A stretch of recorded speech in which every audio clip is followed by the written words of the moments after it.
Welcome to episode 118 of the Actual Astronomy Podcast. I'm Chris, and joining me is Shane. We are amateur astronomers. That means we love looking at the nighttime sky, and this podcast is for anybody else who likes going out under the stars. How was your week, Shane? It was good. I was busy with work, which left me a little tired in the evenings, but I think my craziness at work is behind me. But I did get a little observing in. I was able to test out a new mount and a new eyepiece. So that was okay. How was your week? Yeah, well, so I'm kind of, I get vacation days, sort of quote unquote vacation days, which I use to do a variety of volunteer activities. So I teach an astronomy class. So and I'm doing some other volunteer work for the Royal Astronomical Society of Canada. So I'm using some of these days for that. So I was quote unquote off Friday. And have been off for a few Fridays in a row now. And because of that, strangely enough, they don't seem to change my workload at the office. So I still have to get, the 40 hours of work done in a week, even if I'm taking a Friday off. So yeah, that's rough. That's the way it goes. That's okay though. I'm making some good progress. And I think you saw, I think I sent the show notes early this week. And so allows me the opportunity spend an hour on show notes on Friday afternoon as well. Good. Yeah, so tell us about this. Is it called the Castor mount? Yeah, so it's a Berlebach mount. The model is the Castor. And they made two of them. So like there's the original one and then there's the Castor II. And I have the Castor II.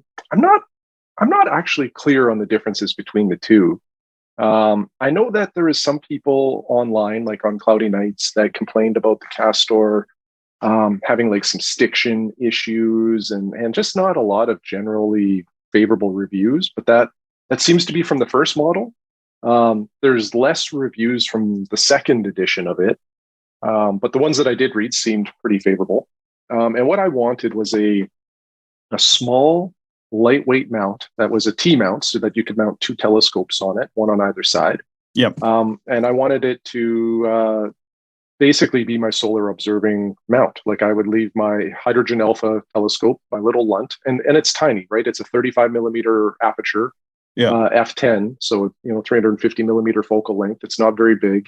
And then my little 60 millimeter or 61 millimeter William optic Abbe with the Lunt Herschel wedge in there for the white light observing. So anyway, this Castor presented itself to me. I put out a want ad and somebody responded. And it's basically brand new. Like it's in outstanding condition. And it works really, really well. I'm really impressed with it so far. I haven't used it extensively, but it worked well. Like balancing both telescopes is absolutely essential. Like some of these alt-az mounts, you don't need to balance perfectly because you just increase the friction on the axis, and then you're good. This one, you can adjust the tension, and that's certainly helpful. But this one definitely requires you to take a little extra time to balance at the start, and then if you're changing eyepieces, try to use eyepieces around the same weight. But anyway, works great. It was fun. I was looking at the sun and hydrogen alpha, taking in the prominences and the various surface details. But then there was three sunspots? I can't remember now. But that's where the white light filter or that Lunt Herschel wedge really outpaces the hydrogen alpha. So that going over and checking out the sunspots was pretty cool. I really enjoyed that. And this little mount with both telescopes on a fairly lightweight tripod just lives by the back door. So if it's clear outside, I can just grab it, and eyepieces are in the telescopes. Like it's really just ready to go outside and observe. And I love the convenience of that kind of setup. Yeah. Hey, what's the weight carrying capacity of the Castor? I believe it's 8 kilograms. So what is that? Like 17 pounds or something. Yeah, but I think that's combined. Like some of these T mounts will say like 8 kilograms, and that means per side. But this one, It's not for big telescopes. The previous owner bought it for usage with 120 millimeter Skywatcher ED, the same one that I have. Yeah. And that's just way too much telescope for that little mount. Oh, yeah. I think your 100 millimeter, Yeah, that would your work TAC, well. I think it would work pretty good because it's light. I think this mount would suffice. Yeah. So I don't know. I'm kind of curious about this mount too for potential dark sky observing. You know, having that little Borg, the Borg 50 millimeter on one side of it for the ultra wide fields. Yeah. And then something of a little more aperture on the other side. So I don't know. Yeah. It's as far as like a T mount goes for two telescopes. I don't know if you can find a lighter, more compact mount than this one. So it's pretty good. Well, you gotta come over once things settle down for you and come out in my quote unquote backyard, because I found a pretty good spot about 10 minutes away from here. I think I was telling you. So yeah, that sounds exciting. Yeah. So you got an eyepiece as well. Yeah, I mentioned this, I think, last week when we recorded that I had just won an auction for a Takahashi Abbe ortho, the 32 millimeter. I had used the 9 millimeter and the 12.5 millimeter, and they were both fine eyepieces, but I didn't feel like they gave me any advantage over my other orthoscopics that I have. But a 32 millimeter ortho is a bit of a rare bird. You know, there's not a lot of those that are made by the various orthos sets that have come and gone. And I'm kind of craving like these wider field, simple eyepieces for dark sky observing, just to let as much light through as possible, but have a wide enough field to showcase some of the bigger nebula and clusters that are out there. So this Abbe ortho appealed to me. Right out of the box, it's just the kind of the quality. It just feels right in your hand, and the comfort of looking through it. Like the eye relief is just perfect for me with eyeglasses. Like no issues with blackouts. Easy to see the field stop. It was quite nice that way.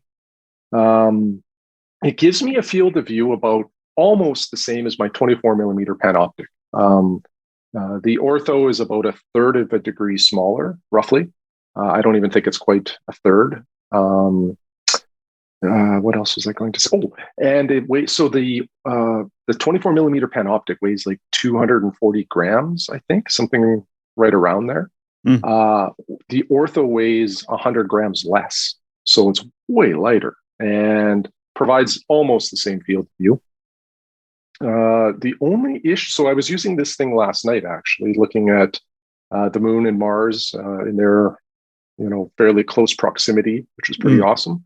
But then I just was looking at some star fields to see how I like this eyepiece. And my only complaint right now is about, so I was using this in my TAC 76, which is f7.5. And the edges were just a touch soft, like not bad. Like they weren't, complete seagulls or anything like that. But the stars that I would say probably about the outer 10 to 15% weren't quite as tight, as the ones on axis, which is disappointing, because it's a 45-degree field of view. It's not a fast telescope. I was hoping for pinpoint stars all the way to the edge. So a little sad about that. On axis, it's phenomenal. Yeah.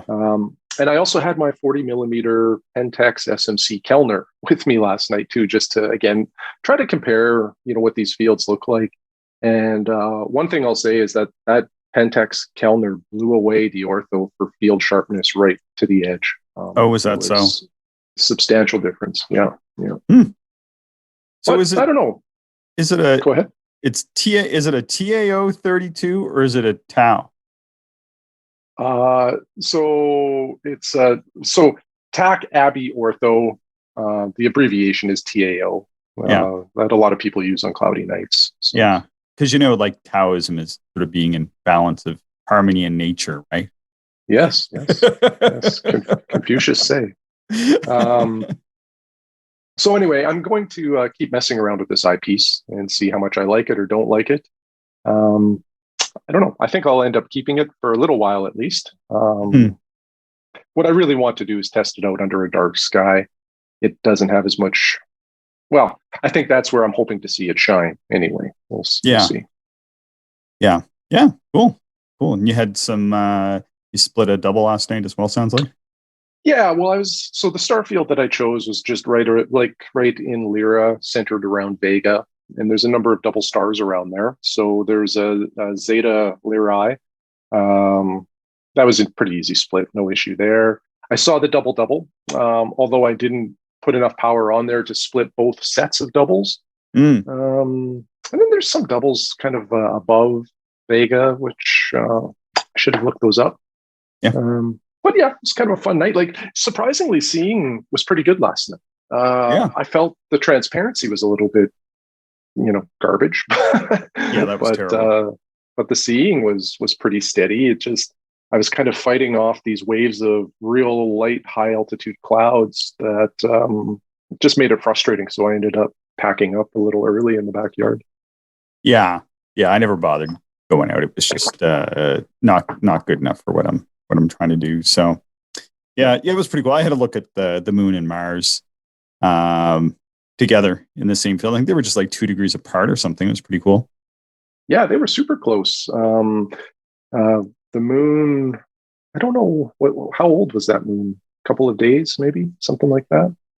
Yeah, I'm not sure. Like 5 days, 4 days, something like that. Yeah, yeah, it's a pretty young moon, and Mars was right there, but really, yeah, I didn't put a ton of power on it. Like, I think I ended up going to about, I don't know, maybe 60 times.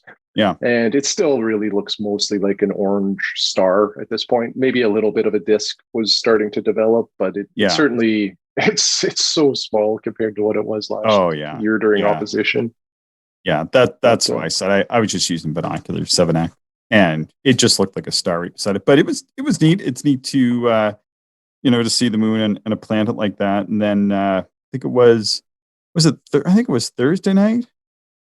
I think it was Thursday night or something when the moon and Mercury were beside each other, and I went out and had a view of those as well, which is always neat. I had wanted to set the telescope up, but like our clouds in the day have been very light, and then in the afternoon we get like these big clouds that build in. So we're in a bit of a drought here. So that people know we haven't seen much rain. We had a 15-minute rain shower last Monday or something like that, and then I think we had a hour of rain 3 or 4 weeks before that, but that's the only rain we've had since the snow.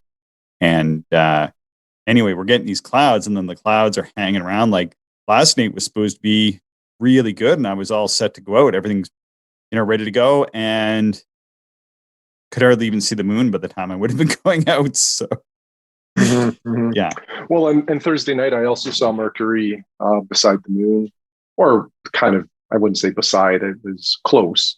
Yeah. But you had sent out a text to say, hey, go check out Mercury. So I did. Yeah. And I easily saw the moon, but I didn't see Mercury until a couple of clouds passed. And and then, some more clouds came. Yeah. And so that was just naked eye observing it. It wasn't really worth me taking out a telescope. I hate dodging clouds. It just gets frustrating. Yeah. I mean, honestly, that's all we get back home. Playing with the sucker holes too much time, but here, you get used to those clear skies. Like we can get these remarkably clear skies, but I don't know. I don't know if this is just part of the drought conditions or what, but it's kind of getting pretty frustrating because it's almost like the sky's trying to build up enough cloud to rain, and we did get like some pitter patter yesterday for like 5 minutes, literally, and you could smell it. It was crazy how much it smelled like rain, and then. But it just rained enough just to dampen things and bring out some of the green and everything. But yeah, it's dry and it's supposed to be 31 degrees and windy tomorrow. So chance of grass fire. Yeah. It's kind of unfortunate, but this week's weather is looking pretty solid, at least for the first few days of the week. And then I think we're getting into some rain by the weekend, but I'm hoping to get out a few more times in the backyard and have a poke around for some more doubles and probably keep messing around a little bit with this 32 millimeter ortho. Yeah, they keep doing that though. They keep putting the rain in the forecast. People may think it's really weird that we're kind of looking for rain, but but I went out, and even going out to the observing sites I'm at, it's dust. It's like getting dusty, and it's not good. We live in a big agricultural area. It's not good for that. It's not good for breathing. Like anytime there's a wind, there's like getting to be dust in the air now, and like the ground out there, it's turning into like dust. Like you walk around, it's like walk around in powder, eh? When you go out into the fields now, and that's not good. That's not good for anybody. So speaking of grain inspector Mike, he was sketching M51. That was a great sketch of M51 that he sent us through his 12-inch from a dark side. Yeah, that was really good. Yeah, man. I have such an appreciation for good sketches like that because I'm just so bad at it. Have you tried?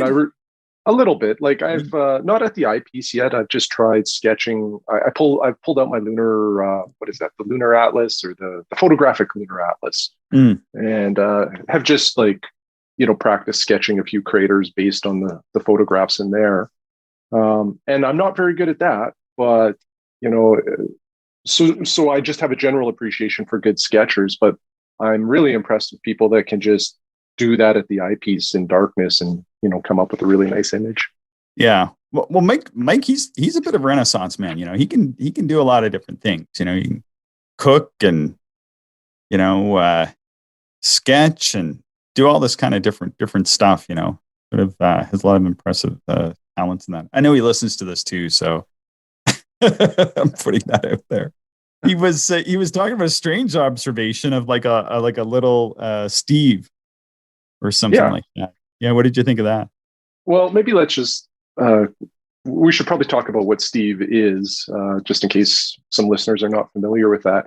Steve is an acronym. Don't ask me what it stands for. It's like, I think, short term something something something, but it's STEVE is the acronym.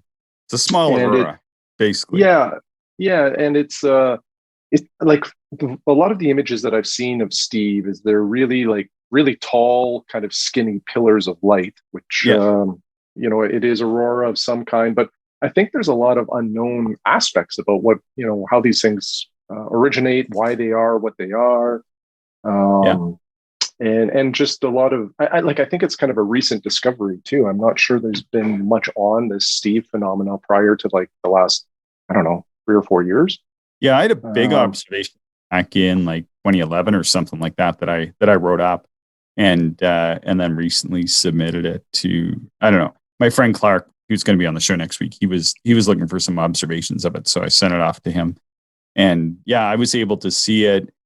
Remember that was, I think 2011, something like that, and I could see it from horizon to horizon, and it was just this thin little arc. And I could put it in my 5-inch refractor, which has a maximum field of view of 3.5 degrees, and it was like well contained inside that, like, so it's very dense. It was pretty bright, and I could actually scan right from like the western horizon to the eastern horizon, and just went right up overhead. It was wild, and I wrote up because I thought this is something very weird. Like I've never heard of anything like this before. So then I sent it off. He's writing something up on these. So I did get a good sort of, that was pre-Steve, though. Nobody was talking about these back then. And when I kind of put that out there, it kind of fell pretty flat. Like I posted some observing lists and that sort of thing, and people were like, "Yeah, aurora happens" and stuff like that. I'm like, no, this was different. So, well, a guy that I work with, he's a real weather fanatic. Like he loves.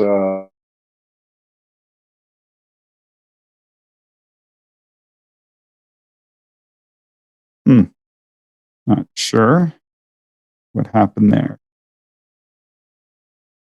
Tired because he's chasing aurora and getting amazing photographs. And he got a photograph. Well, he's got many photographs of Steve. And yeah. Oh, you're still there? Okay. Yeah, we had a little something glitched out there for a second, but yeah, keep going. I think it probably picked you up. Okay. Anyway, he took some photographs, and I don't know if he submitted them to NASA or what, but he ended up receiving like this really cool certificate from them, like in this leather like kind of folder thing that you open up, and Wow. and just like recognizing his contribution to like early information or something like that about Steve. And anyway, pretty cool. And our good friend Mike well, he had a pretty good week of observing. He went down to the Yeah. grasslands and then another one of our provincial parks. And he mentioned this observation. I think was it low on the horizon? I want to say it was. I can't recall. I just remember him saying it was small and he needed, I think he was looking through the telescope or binoculars or something. He needed optical aid regardless to see this little bit of it. Yeah, yeah. So I think it was through his telescope, and he said it looked like kind of a streak of light that sometimes when you see a meteor go across the sky, it'll leave like a trail for 3 to 5 seconds or whatever. And he said it was kind of like that, except it just never disappeared. It was just there. Yeah. And he said it seemed like it was fairly distant in the atmosphere, Yeah. and was wondering or thinks that it is an observation of Steve. Yeah. So Could have been. I said it was like Steve's cousin Sven. So, yeah, I haven't seen that. I like that. That sounds definitely unique in my observational experience. I've seen like ion trails and that sort of thing. Um, One thing I thought it could be is, and I know they're doing some launches. Anyway, there's a lot of different space launches that have been going on recently, and sometimes those upper stages, when they burn out in that upper atmosphere, which can be really stable, like that little bit will stay around for a while. And I think there was a launch that night, so I was kind of thinking maybe it was the upper stage and it just burned out. Because I remember there was one night back in Nova Scotia where there was a rocket and it just gave out its like the remainder of its gas, or like once it did whatever it had to do, it jettisoned its gas or its whatever material it was using to propel itself. And it was crazy. Like people were like freaking out, right? Like it was so prominent, and there was like photos all over from the eastern coast. And but anyway, turned out it was just this rocket. So I was thinking, well, it could just be a small rocket, or it could be maybe it is like a small version of Steve condensed like that. Though seems really weird, very strange.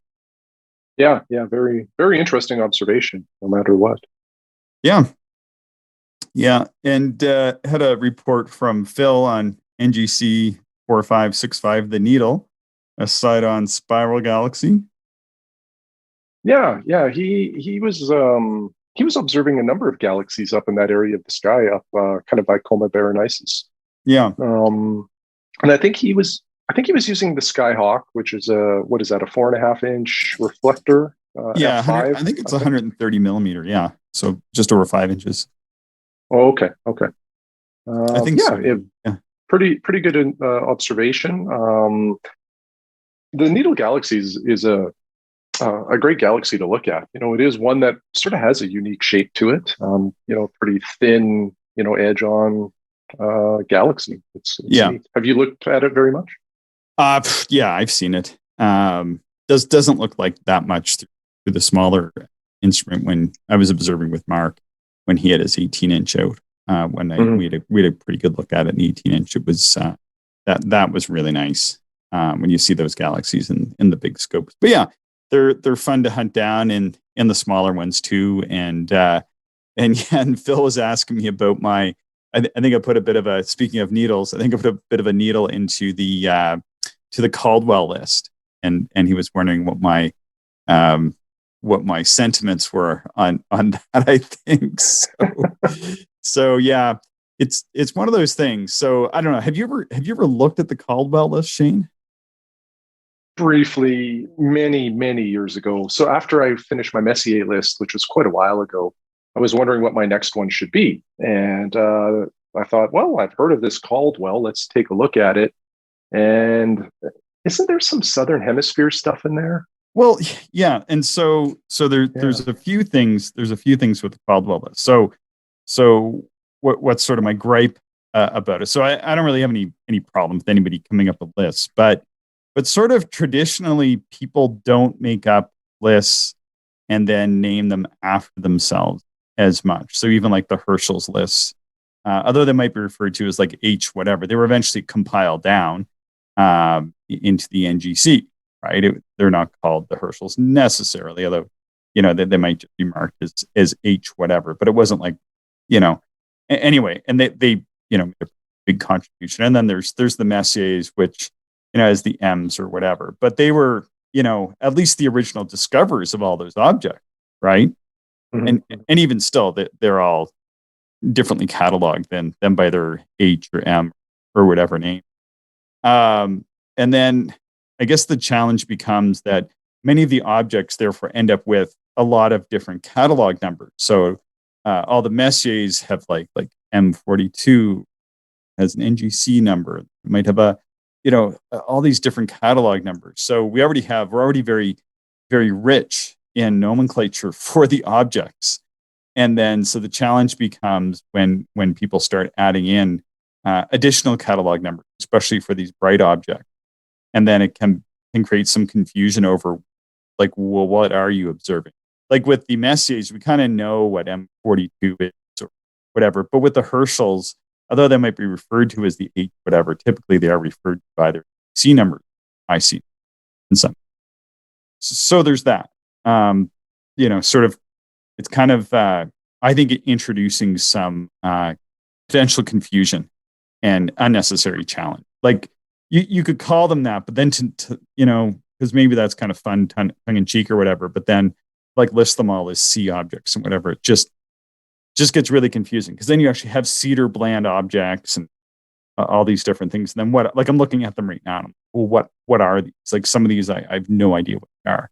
And they're labeled on here. So you might go and observe them and not even know, like, well, what is the NGC object or whatever, I suppose. So there's that. And then again, like a lot of them are southern objects. And so you can't go and observe them all from like one location. And yeah, it's kind of neat if you're like sort of somebody who's going to be traveling all over the place. Like, Phil's in the UK. We're here in Saskatchewan. Our latitude is hardly worth splitting a difference on. And none of us could go and observe all these. Like that's just not going to happen, right? So there's that. And then some of the other ones are just like, holy cow, like some of these are pretty faint. Let's see. Just going through, some of them aren't too bad, but well, here's one. Like a supergiant elliptical galaxy in Coma Berenices, NGC 4889 is like an 11.5 magnitude galaxy. Like that's pretty faint. Yeah, especially if it's a large galaxy too. Like that light will be pretty diffuse then, and even more challenging. Well, and here's one that I've kind of seen and not seen, and that's like Hubble's variable nebula. And it's variable. So like the night we went out to see it, yeah, I guess we kind of see it, but we're using like someone's 20-inch telescope. And you can hardly see it, right? Or 18-inch telescope, whatever it was. And then let's see. Yeah, just like the list goes on. And some of them are showpiece objects, like the Rosette Nebula. And so, well, what kind of list is this? Like some of these are pretty bright and sort of showpiece objects that aren't in the Messier list. That's cool. But that some of these are really faint or extremely challenging. So I kind of struggle. Like the Helix is on here. But then like, different things like that faint galaxy. And then some of the stuff is, well, so far south down in, wherever it is, Norma, Arena, and different things like that. Like, like the Eta Carina Nebula is in there. Well, that's cool. But I mean, gee, like you can see that with your naked eye pretty easy from the back deck you're having a drink on in Hawaii, right? So it's kind of weird. And then like all the southern object ones are for the most part fairly bright. So I guess that's sort of, and then there's like a planetary nebula, like 12th magnitude in Chameleon to top the list off. So I guess that's my general gripe about it, is that you can't observe them all from the same site. And then if you're going to go down to the southern hemisphere, you're probably going to observe all those and hopefully more, right? I mean, I did. And I don't know. It's just kind of a funny list. It's just an oddball list, right? And I guess in a way, I kind of have a problem just with random lists in the sky. Like like that'd be cool if it was just like somebody's list. You're like, okay, and then this person went down to this, the southern hemisphere and made some observations because that was their own little project. That's cool. But as far as like a list to put out, and that's kind of what happened is it gets out and then people kind of really latch onto it. And it is just like, I could do that list, but I'm only going to get 2/3 of it. And then years later, maybe I can get the last few objects on there I didn't get, but you'd have to take, you'd also have to take a telescope with you. And, it's kind of unfortunate if a third of the objects are below the horizon from here, and then you go to the southern hemisphere. Well, it'd be great if you could get them all with binoculars or a small telescope like our refractors. Maybe you can, but you'd have to I observe top of volcano with the big telescopes, but you'd have to get to a really awesome spot to see like that planetary nebula and chameleon. And anyway, that's like really kind of a bit of a strange thing. Like you're going to the southern hemisphere and there's so many things to see to end up in chameleon looking at a 12th magnitude planetary. Well, it might be any planetary, but maybe if you're a planetary nebula fan, that'd be cool. Anyway, so that's kind of my thing with the Caldwell list. Like I got it. Same with you is like when I finished the Messiers, which I did before I joined the RASC, and then I looked at that list, started working. I'm like, well, hang on a second. The objects just aren't what I would think they should be. So what I think a good list would be is something like what Alan Dyer here in Canada made up, which is it's called the finest NGC list, and it contains like a few IC objects, and it's a well thought out list. You can see all the stuff from the northern hemisphere, so all from more or less the same observing site. My only complaint, and I have a lot of complaints about lists, and people should know that I curate or I have curated observing lists, and I'm still involved in the creation of certificate observing lists for the RASC. So I have a little bit of background in this. My only complaint about the finest NGC one is that there's a lot of galaxies in there, but that's the way it is once you kind of get off the mainstay.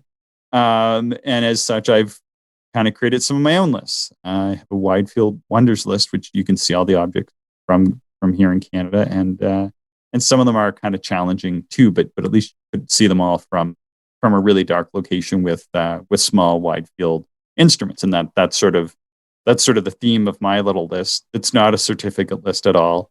It's just that, and it's pretty short, like 31 objects or something like that. You can see them all more or less from the same very, very dark site. It's just really meant to encourage people to take their small equipment and go to dark sites and have interesting things to look at when they're at those dark sites. And I think it's been successful in that. I hear from people that have done just that. Basically, a lot of us experienced observers have small refractors, like 60 millimeter scopes, and we like to go to dark sites. And this is a list that's designed for people using 60 millimeter, 2.5-inch telescopes to like maybe up to 6-inch, 8-inch telescopes from very dark sites.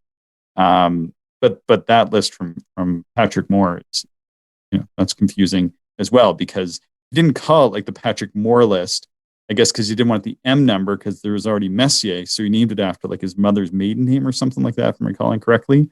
So then that just add like, who is this Caldwell person? Just like adds in this extra level of confusion.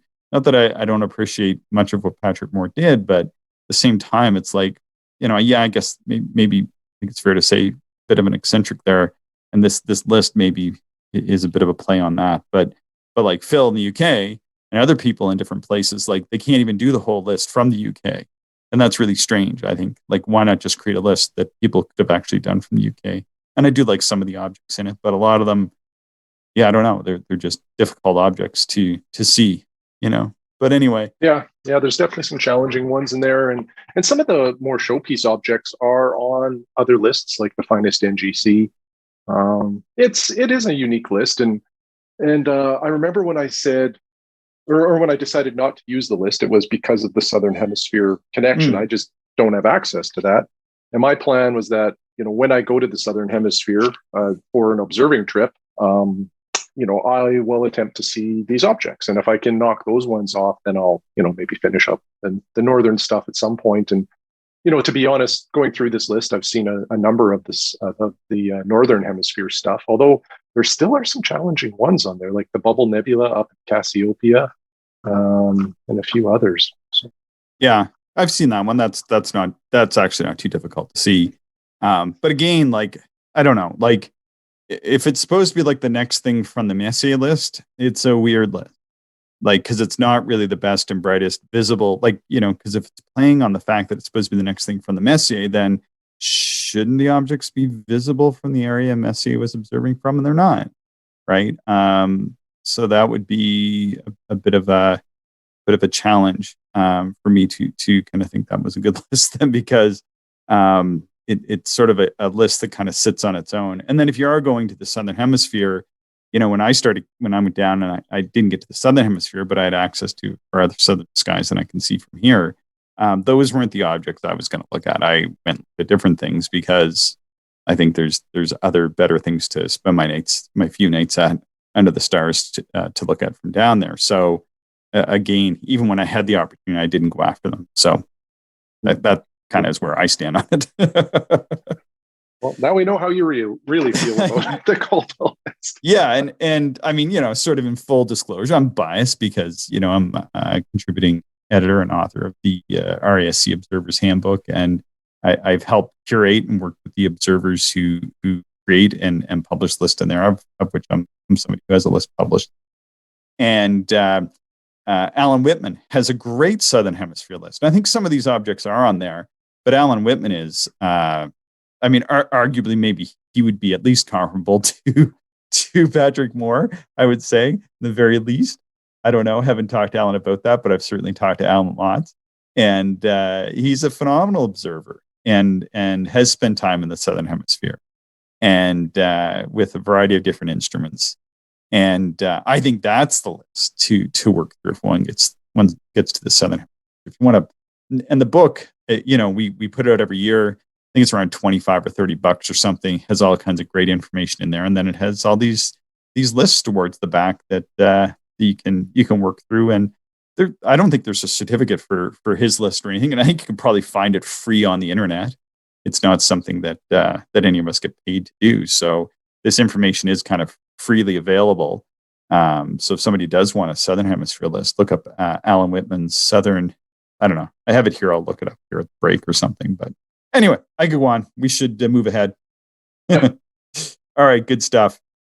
Suburban Mark sent us an incredible email about his 5-inch Mac on an AZ GTI, and I spent a long time reading his email. Like it was. So first of all, thanks to everybody who sends us emails because this was sort of one of the great this is, I think, the greatest unexpected thing about doing this podcast is that we are just amateur astronomers who like doing our own observing, have our own opinions clearly, and we do enjoy hearing from other people and your opinions and what you're observing and what you like to observe. Maybe the list that you like to observe and the equipment that you like to use.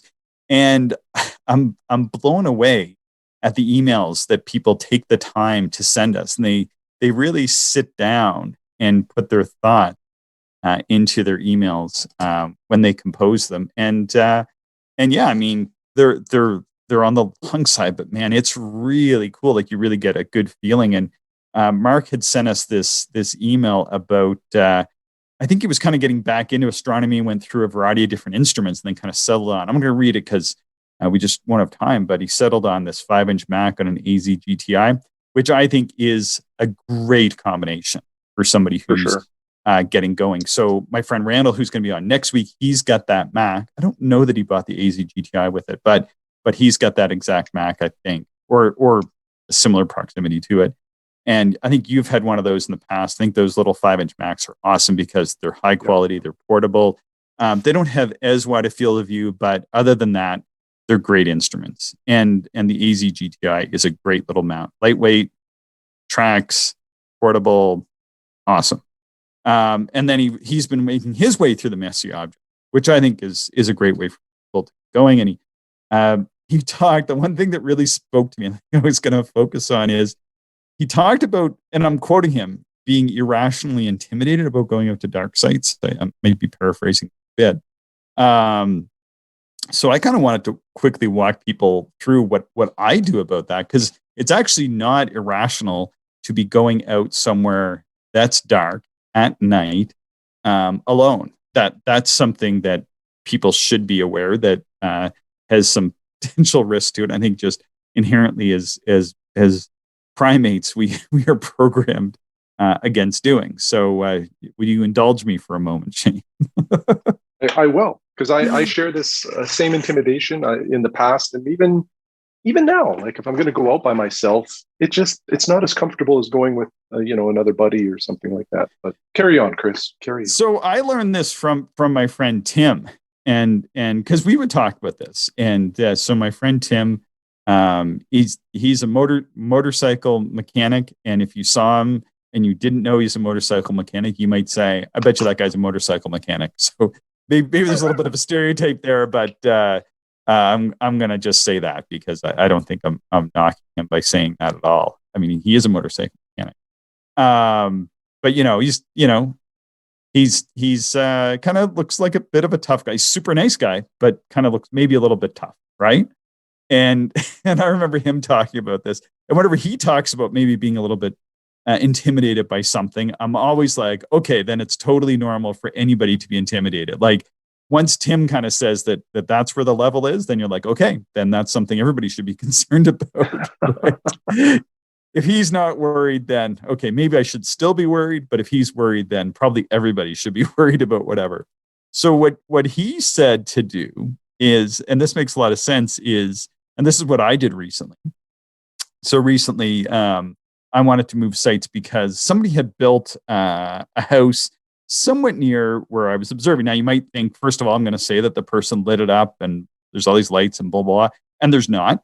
This person moved to the country. And unlike a lot of people who moved to the country, he didn't put, and I know it's a he because I've seen him, he didn't put lights all over his property. And so that's good. But I did notice that when I went out and was observing near the place that his lights would come on, I could tell maybe I was creating some concern. I just don't want to do that to somebody. I just, thought I'll just move down the road like a mile. So I wanted to go and find a nearby site. And so I was pretty comfortable at that site. And and the other thing is this guy owned a really huge dog. And I was like, oh, if that dog gets out, I'm going to have a problem. Right. So anyway, I want to be at least another mile or two away. So anyway, so what I did is I went on Google Maps, and I also used the dark sky finder to kind of create a bit of a search grid. So I kind of had a few spots I kind of picked on that grid, but I try to keep a bit of an open mind. And so I picked a few roads just to drive down, just to kind of see what was there. Now, there's a few things to keep in mind when you're finding a site. One is that it does need to be dark. So you use the dark sky finder to find that location. And then you need to take a good look at Google Maps. And you got to be careful. So the other thing I have is good off-road vehicle. So if you're doing this and you don't have that, you need to take that into account too. So in one of the spots, I knew it was going to be really rough in one spot, but the vehicles that I have access to are not going to have any kind of trouble with that. And I picked them for doing this. So anyway, so I go out and I do a daytime survey. And so maybe I've picked 5 or 6 different sites, and I go out. I'm probably going to eliminate half of them right off the top. So don't just pick one site and put all your eggs in one basket, because that's probably not going to work. So you want to pick at least several sites, and you go out, and they all should be relatively close. Like all these sites were within maybe like 5 or 6 minutes of each other, but they were all like a little bit different for one reason or another. So I found just driving on this one road, which I didn't even pick a site out at all, it's actually got a really great spot or two to pull off. And now you got to keep in mind that these are like farm fields that we're driving through here, and that you can't go on to a farm field. Okay. So there's that, but you can, if there's roads, you can be on or adjacent to those roads if there's appropriate spots. And I found that this road had a really great pull off, and that like a parking lot. And basically that's what it's used for. Now, right now it's being used because they're out there planting and seeding and everything. But once that's in the ground, I would be able to go and park there. It's basically just a parking lot in the middle of, right on the side of a road that you can pull off on. So it's off the road, plenty of room. It's actually a parking lot. You don't want to be driving over anybody's crops or anything remotely like that. That is just a terrible thing to do. So there's that. And then, so I picked out that spot. I picked out another spot, which I thought would be even better. And it was just on a road that was between two main roads, but there's nothing on the road. And I thought there's no houses. There's basically no reason for anybody to be on that road. I could probably just set right up on that road and I'd be okay. That's always a little bit of a risk, but whatever. I've done that before and hasn't been a problem. I've run into a few things where I had to pack up and move, but in 20 years, I had to do that maybe once or twice. So that's not a big deal. And then I picked another spot that was really close. And it's actually at a crossroads of similar roads where the roads actually don't come from or really go to anything. They're just like really old grid roads, basically, that aren't maintained anymore. And like I said, I've got a vehicle that's really like geared for off-road. So then what I did is I went back at night. And I found out that the best spot that I thought would be the best spot, there was a farm about, I don't know, a mile or two from it. And it had a giant spotlight pointed right at that spot. I don't know why. Maybe people do go out there at night and we're doing something. I don't know. So I'm like, well, I'm not using the site. But two of the other spots that I checked out worked out pretty good. And then what you can do is go out a bit during the day. And so you can go out during the day and just kind of hang out there for a bit and see what it's like, see what the traffic is like, just kind of get used to the lay of the land, and then start going out there like in early evening when it's still light, and just kind of make it a bit homey. You can maybe put a plant there or something. No, I don't. You just kind of make it like a place that you go to. Like I say, sort of half joking, like my backyard, right? Because I kind of think of it is really like my backyard. It's just 10 kilometers behind my house, but it's about a magnitude 6 sky once you get that far out of the city.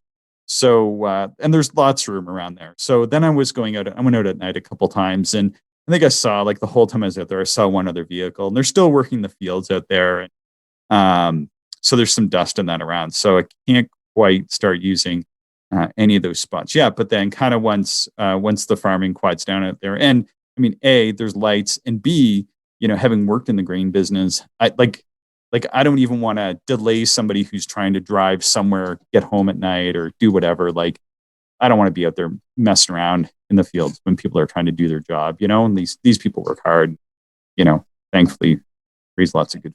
But anyway, yeah, so then that's kind of how I do it. Could have been it. Yeah, I think that's really good advice. Familiarity with the site is important. And I do like sites where you can get off the road.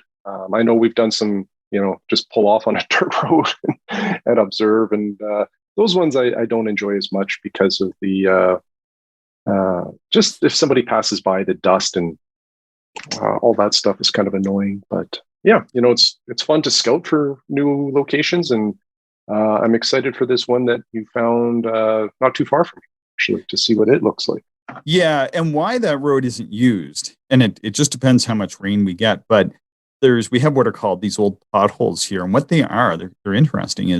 It's when the glaciers, there was I think it's called the Laurentian Glacier. Anyway, when it receded here around 8,000 or 10,000 years ago, it left these giant hunks of ice that were buried in the plain. And they became like almost like mini wetlands. And when they put that road through, like, who knows when they put that road in, like 100 years ago or something, it must have been another year like this, because you would never have put it through there otherwise. And even now you can kind of see where the pothole is, and the road like goes right through the middle of the pothole. So if you look on the satellite image, you actually see that it's got it's usually like a bit of a wetland there. So like I said, with the vehicle that I have, it's going to go through anything. It's not going to be a problem. So I kind of thought, well, that would be a good spot. And it's a place that people traditionally aren't going to drive through, because, a lot of the time that especially for anything that isn't an off-roader, you might not get through, right? Like, you're going to be backing up and turning around. And there's actually a spot there to back up and turn around. And guess what? That's a great spot to set up. So you're kind of on this side road that doesn't get used, and there's a spot to pull off and set up. So that's a good spot. There we go. we got a really great set of images. We probably won't get through all of our stuff here today, unfortunately, but we got a great set of images from Eric and his 8-inch telescope. Yeah, his suitcase daub that he made. Very cool design. And an interesting backstory how he designed this to like essentially go in a backpack. The lower tube assembly and the rocker box would be in the backpack. The truss tubes would be kind of on the outside of the pack. And then he could haul all of this gear into the backcountry for some ultra dark sky observing. And it's such a cool little design. And it was neat to hear about some of his kind of trials and tribulations, as he built it and some of the modifications that he made. But, the ingenuity of astronomers and their do-it-yourself projects never cease to astound me. And, that's also one of the things I like to do in this hobby is just see what other projects people are working on. And some of them appeal to me, and then I'll just copy them. A few weeks ago, Chris, I sent you a photograph and I tweeted it out, but I made an eyepiece holder for my Hogan / Manfrotto tripod, and it's very simplistic. Yeah. Yeah. Yeah. And that's not my idea. I just saw it online and said, hey, that's pretty easy to do. And, without an eyepiece tray, it's kind of annoying sometimes because you have nowhere to put your extra eyepieces. But, cutting a few holes in a piece of wood from my garage and then mounting it onto the tripod leg was really easy. And now I have some convenience, and it was kind of a fun little build. So I really appreciate projects like what Eric did. And, they're like, I will probably say that the suitcase daub that he made, I will not make because I just don't have the daub mirror or anything like that. But I'm still fascinated by it. I will, if you can do what Eric did, I will buy you that mirror because that is amazing. I just really want to look through it. But I gotta say this, and I really hope that Eric isn't insulted by my description. But the first thing I thought of when I saw the telescope, well, first I thought it was awesome, and then when I looked at the paint job, and it's just really, I think it's really neat the way people paint up their telescopes. I just love that. Is I was a fan of the A-Team as a small child, and if people are familiar with the paint scheme of the A-Team black van, this telescope reminds me of that. I mean, like somehow he has encompassed that. Don't know if that's intentional or not, but I just thought that was really cool. Yeah, well done. Yeah, for sure. It would be awesome to actually see that thing live and just check it out. How it all works together. Yeah. Well, we did have some emails from Jim, and I think maybe we do have some other emails. Well, I think we're going to have to just do those next week. Really appreciate Eric for sending us all those, and really enjoyed seeing the photos of it. So I think we're starting to get towards the end of our time here today, unfortunately. Yeah. Thanks. You mentioned it right at the start. Thank you to everybody that sent us emails recently. We definitely received an uptick in the amount of email traffic. We've been reading them and enjoying them. And what we'll do is, we won't lose track of them. We'll probably talk about them on a future episode. It's just that, we're at time. Yeah. And I hope people don't mind if we kind of paraphrase a bit. Like oftentimes people will send us these beautifully well-written long emails, but then like with Mark's, there was kind of like that one thing that really kind of stuck with me about observing sites. And I think that is important to cover. So I really appreciate that. Usually there's something in each of those emails that wasn't something that maybe we thought of including in the podcast. And I think that people would enjoy hearing. And then sometimes there's some pretty big sections. Think like with Jim's, we want to read a good bit of that because it actually describes some of his observing processes. And I think people can learn from his just the way that he does astronomy. So we'll get into that next. Yeah, that sounds good. All right, Shane, we have some new Patreon supporters.